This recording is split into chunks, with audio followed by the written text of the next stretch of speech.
உலகெங்கும் நிறைந்திருக்கும் தமிழ் நேயர்கள் அனைவருக்கும் எமது மனமார்ந்த வணக்கம். நான் உங்கள் ஜோதிடர் அந்தியூர் சுதாகர், பாரம்பரிய முறை ஜோதிட ஆராய்ச்சியாளர். இன்று நாம் காணக்கூடிய தலைப்பு, மேஷராசி அன்பர்களுக்கு இந்த டிசம்பர் மாதத்தில் உங்களுக்குரிய பலன்கள் என்ன, கிரகங்களுடைய அமைவுகள் என்ன அப்படின்றத தெளிவாக விவரமாக நம்ம பார்க்கலாம். நம்ம சேனலை சப்ஸ்கிரைப் பண்ணாதவங்க பண்ணிக்கோங்க, பெல் பட்டனை கிளிக் பண்ணி ஆல் ஆப்ஷனை கொடுத்துக்குங்க. அப்போ தான் அடுத்தடுத்து காணொளிகள் உங்களை உடனடியாக வந்து அடையும். ஆக மேஷராசி அன்பர்களுக்கு தற்காலிகமான உங்களுடைய ராசிக்கு இருக்கக்கூடிய கிரக அமைவுகள் என்னன்னு பார்த்தோன்னா, உங்கள் ராசிக்கு 2ஆம் பாவத்தில் தனகாரகன் குரு பகவான் நிற்கிறார். அவர் பாக்யாதிபதி ப்ளஸ் உங்களுக்கு லாபஸ்தானாதிபதி. அப்போ லாபஸ்தான விரையாதிபதி ப்ளஸ் உங்களுக்கு பாக்யாதிபதி தனஸ்தானத்தில் அமரும் பொழுது உங்களுக்கு அவர் தனகாரகனாக இருக்கும் பொழுது அது ஒரு அற்புதமான அமைவு. ஏன்னா மேஷராசிக்கு செவ்வாய் பகவானின் ஆதிக்கத்தில் பிறந்த உங்களுக்கு குரு பகவான் மிகச்சிறந்த நட்பு கிரகம். இந்த நட்பு கிரகமாகப்பட்டவர் உங்களுக்கு தனஸ்தானத்தில் நின்று அவருடைய பார்வை உங்களுடைய 6ஆம் வீட்டில் விழுது, உங்களுடைய 8ஆம் வீட்டில் விழுது, உங்களுடைய 10ஆம் வீட்டில் விழுது. இதில் லாபஸ்தானத்தில் சனி பகவான் நிற்கக்கூடிய அமைவு, ராகு 12ஆம் வீட்டிலும் கேது பகவான் உங்களுக்கு 6ஆம் வீட்டிலையும் இருக்கக்கூடிய அமைவு, மாத கோள்களாகப்பட்ட சுக்கிர பகவான் தனுசு ராசியிலேயும், சூரிய பகவான் விருச்சிகத்தில் நின்று அவர் 15ஆம் தேதிக்கு மேலே பார்த்தீங்கன்னா உங்களுக்கு மீண்டும் அவர் தனுசு ராசிக்கு போயிடுவார். அப்போது இந்த இடத்துல இருக்கக்கூடிய கிரகம் என்னன்னு பார்த்தீங்கன்னா, புதன் பகவானும் செவ்வாய் பகவான் கடகத்தில் நிற்கக்கூடிய இந்த அமைவு உங்களுடைய வாழ்க்கையில் இந்த டிசம்பர் மாதத்தில் கிடைக்கக்கூடிய அமைவுகள் என்னன்றதை நம்ம பார்த்தோன்னா, மேஷராசி அன்பர்களுக்கு பொதுப்படையாகவே யதார்த்தம், ஸ்ட்ரெயிட் ஃபார்வேர்டு, நல்லதை நினச்சி சில நல்ல விஷயங்களை செய்வீங்க. பாவமேன்ட்டு சில விஷயங்களை இறங்கி கூட அவங்களுக்காக முன்னோடியாக நின்று உங்களுக்கு முடிச்சு கொடுக்கக்கூடிய மனசு இருந்தும் கடைசியில் அதுவே உங்களுக்கு துரோகமாக நினைக்கக்கூடிய ஒரு சூழல்கள் உண்டாயிருக்கும் கடந்த காலகட்டங்களில். அப்போது இங்கு இருக்கக்கூடிய இந்த சூழலுக்கு மேஷராசி என்பவர்களுக்கு இந்த தனஸ்தானமும் சரி, தனக்காரகனுடைய அமைவுகளும் சரி, இது எல்லாத்தையும் கணக்கெடுத்து பார்க்கும் பொழுது நீங்கள் கொடுக்கல் வாங்கல் பண விஷயத்தில் பொருளாதார ரீதியில் இருக்கக்கூடிய அந்த நெருக்கடிகளை சமாளிக்கக்கூடிய ஒரு காலமாக இது இருக்கும். கண்டிப்பாக சில அமௌண்ட் வரும், வர வேண்டிய அமௌண்ட்டு வந்திருக்கணும், ஆனால் என்னன்னே தெரியல, இந்த நிமிடம் வரைக்கும் எனக்கு அப்படியே தடப்பட்டு நிற்குதுன்ற குழப்பத்தில் இருக்கக்கூடிய உங்களுக்கு அது உங்களை அடையக்கூடிய ஒரு நேரமாக இது இருக்கும். ஏன்னா இதில் சூரிய பகவானும் குரு பகவானும் நேர்கோட்டில் பார்க்குறாங்க. உங்களுக்கு சூரிய பகவான் பார்த்தீங்கன்னா பஞ்சமாதிபதி, 5ஆம் வீட்டிற்கு அதிபதி, நினைச்சதை முடிக்கக்கூடிய ஒரு சூரியன் பகவான் தான் உங்களுக்கு. ஏன்னா இந்த சூரிய பகவான் அதிர்ஷ்டத்திற்குரியவரும் அவர் தான். ஏன்னா 5ஆம் வீட்டிற்கு அதிபதினா அவர் அதிர்ஷ்டத்திற்குரியவர், பூர்வ புண்ணிய சம்மந்தப்பட்ட விஷயங்களுக்கு சார்ந்தவர், உங்களுடைய புத்திர பாக்கியத்துக்கு சார்ந்தவர். அப்போ இந்த சூரிய பகவான் உங்களுக்கு விருச்சிகத்தில் நின்று டைரக்டாக குரு பகவானை பார்க்கிறார். அப்போ குரு பகவானும் சூரிய பகவானும் நேர்கோட்டில் 180 டிகிரியில் பார்க்கும் பொழுது நீங்கள் நினைச்சதை முடிக்கக்கூடிய ஒரு நேரமாக இது இருக்கும். அதுவும் பஞ்சமாதிபதி இல்லைங்களா?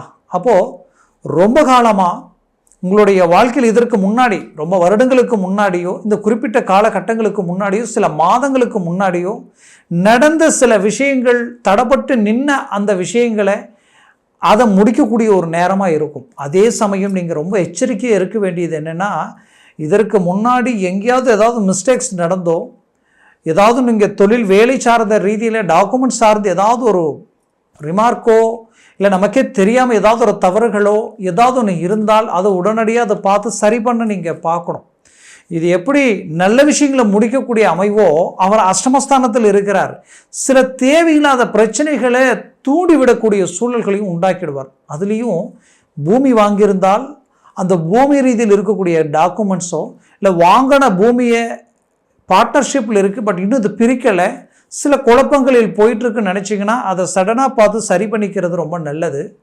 அது மட்டும் இல்லாமல் அந்த இடத்துல ஏதாவது ஒரு பிரச்சனை இருக்குது, அப்படின்னா அதை சார்ந்த விஷயங்களோ இல்லை வீடு சம்மந்தப்பட்ட விஷயங்களோ, உங்களுடைய உடன்பிறப்புகள், உங்களுடைய தந்தை வழி சொத்துக்கள், பூர்வீக சொத்துக்கள் சார்ந்த ரீதியில் இருக்கக்கூடிய பிரச்சனைகளை உடனடியாக சரி பண்ண பாருங்கள். அதற்குரிய முயற்சிகளுக்கு உண்டான வேலைப்பாடுகளை செய்யுங்க. இது மட்டும் குறிக்கும் நினைக்காதீங்க.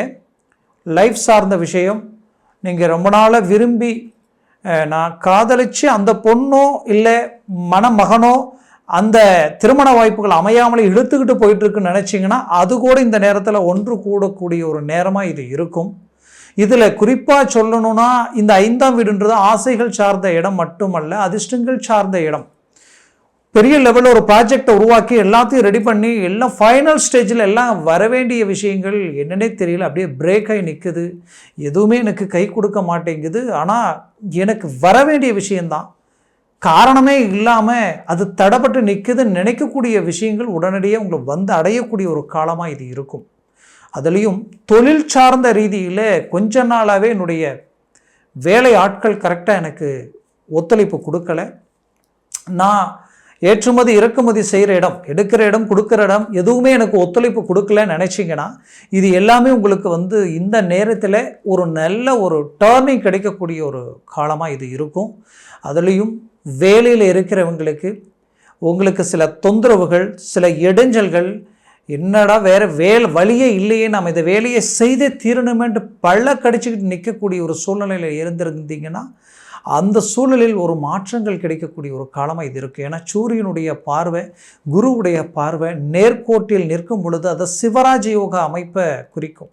அப்போ முடியாத விஷயத்தை கூட முடிக்கக்கூடிய ஒரு நேரமாக இது இருக்கும். குறிப்பாக ப்ரமோஷன் கிடைக்கக்கூடிய ஒரு காலம் இந்த காலகட்டங்களில் அமையக்கூடிய ஒரு அமைவாக இருக்கும். மேஷராசி என்பர்களுக்கு குறிப்பாக சொல்லணும்னா கடந்த சனி வக்ர நிலை உங்கள் வாழ்க்கையில் ரொம்ப பாதிப்புகளை கொடுத்துருக்கும். இதில் மேஷராசிக்கு 11ஆம் வீட்டில் இருந்த சனியால் ஒரு கிட்டத்தட்ட பாதிக்கு மேலே நலன் அடைஞ்ச மேஷராசி அன்பர்கள் இருந்தாலும் கிட்டத்தட்ட 40%க்கு கீழே பாதிப்புகளை சந்தித்தவங்க இருந்திருப்பீங்க. அந்த பாதிப்புகள் எப்படி இருந்திருக்குன்னா கணவன் மனைவி சார்ந்த பல்வேறு விதமான மன அழுத்தங்களும் குழப்பங்களும், இனம் புரியாத 3வது நபர்களால் வந்த சிக்கல்களும், அதுலேயும் குறிப்பாக 5 வருஷம் 7 வருஷமாக நாங்கள் பிரிஞ்சு வாழ்ந்துக்கிட்டே இருக்கக்கூடிய நிலைமை உருவாயிடுச்சு, சேரக்கூடிய வழிகள் இல்லையா அப்படின்ற ஒரு மன வலி, வேதனை, இது எல்லாத்தையும் கடந்து வந்தவங்களுக்கு இந்த குரு சூரிய பார்வை கண்டிப்பாக குடும்பத்தை ஒன்றிணைந்து நிற்கக்கூடிய அருமையான காலமாக இருக்கும். வெளிநாடு யோகங்களை உண்டாக்கிடும். வெளி மாநிலங்களுக்கு போகக்கூடிய வாய்ப்புகளை உருவாக்கும். கண்டிப்பாக ஒரு நல்ல இலக்கை நோக்கி பயணம் பண்ணக்கூடிய அளவுக்கு இருக்கும். அதே சமயம் இந்த இடத்துல இப்போது சனி பகவான் வக்ர நிவர்த்தியும் அடைஞ்சிட்டாரு. இன்னொரு புறம் குரு பகவான் வக்ரத்தில் இருந்தாலும் அவர் பார்வைக்குன்ட்டு ஒரு பலம் இருக்குது.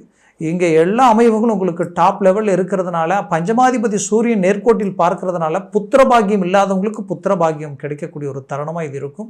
அதுலேயும் 2ஆம் வீட்டில் இருக்கக்கூடிய குரு பகவான் 8ஆம் வீட்டில் பார்க்கறதுனால திருமண வாய்ப்புகள் கைக்கூடி வரும். திருமணத்திற்குண்டான முயற்சிகள் சக்ஸஸ்ஃபுல் அடையும். இதில் 7ஆம் பாவம் ரொம்ப ஒரு அருமையான நிலையில் இருக்கக்கூடிய சுக்கிர பகவான் பாக்கிய சம்மந்தப்பட்ட இடத்துல இருக்கிறதுனாலே டைவர்ஸ் ஆகக்கூடிய நிலைமையில் இருக்கிறவங்க கூட ஒன்றிணைந்து வாழக்கூடிய ஒரு காலமாக இது இருக்கும். சில நம்பிக்கை துருவங்களை சந்தித்த மேஷராசி அன்பர்களுக்கு ஒரு நல்ல ரீஎன்ட்ரி கிடைக்கக்கூடிய ஒரு காலமாக இது இருக்கும்.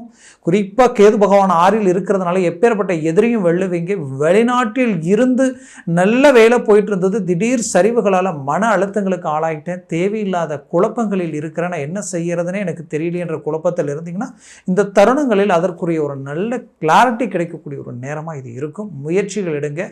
ஆரோக்கிய ரீதியில் இருக்கக்கூடிய பிரச்சனைகள் கூட இது சரியாகக்கூடிய நேரமாக இருக்கும். மேற்கொண்டு உங்களுடைய ராசியினுடைய அதிபதி 4ஆம் வீட்டில் நிற்கிறார். அந்தஸ்து, மரியாதை, செல்வம், செல்வாக்கு சார்ந்த விஷயங்களை கண்டிப்பாக நல்ல இலக்க நோக்கி அடைஞ்சிருவீங்க. நிறைய மன அழுத்தங்களுக்கு ஆளாக இருந்திருப்பீங்க. கடன் சுமைகளும் மன அழுத்தங்களும், வாங்கின இடத்துல கொடுக்க முடியல, கொடுத்த இடத்துல பணம் வரலையென்ற குழப்பத்தில் இருக்கக்கூடிய உங்களுக்கு பொருளாதார ரீதியில் ஒரு நல்ல மாற்றங்கள் கிடைக்கும். குறிப்பாக மேஷராசி அன்பர்கள் தனக்கு ரொம்ப வேண்டியவங்களை, தன் குடும்பத்தை சார்ந்தவங்களை கொஞ்சம் காலமாகவே மிஸ் அண்டர்ஸ்டாண்டிங்கள் எல்லாத்தையும் விட்டு விலகி நிற்கக்கூடிய நிலைமைகள் எல்லாம் உருவாகியிருந்திருக்கும்.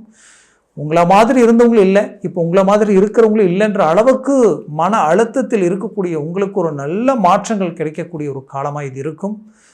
முயற்சிகளை பலப்படுத்தினால் 100% சக்ஸஸ் அடைவீங்க. நான் சொன்ன பலன்கள் எல்லாமே கோச்சார ரீதியில் சொல்லியிருக்கிறேன். ஜனன ஜாதகத்தில் திசா புத்திகளும் சர்வாஷ்ட வர்க்கத்தில் உங்களுடைய அஷ்டவர்க்க பரல்களை பொறுத்தே இந்த பலன்கள் மாறுபடும். அதனால் ஜனன ஜாதகத்தை பார்த்து ஒரு முடிவெடுங்க, அது ரொம்ப நல்லது. அப்படி பார்க்கணும்னு நினச்சா கீழே இருக்கக்கூடிய கான்டாக்ட் நம்பருக்கு கால் பண்ணி முன்பதிவு செய்து வாட்ஸ்அப் மூலமாக உங்கள் ஜாதகத்தை அனுப்பி தெளிவாக விவரமாக கேட்டு தெரிஞ்சு அதை சார்ந்த முயற்சிகள் எடுத்தீங்கன்னா 100% சக்ஸஸ் அடைவீங்க. ஆக மேஷராசி அன்பர்களின் வாழ்க்கை வளமாக அமைந்திட எமது மனமார்ந்த வாழ்த்துக்கள். நன்றி, வணக்கம். மீண்டும் சந்திக்கலாம்.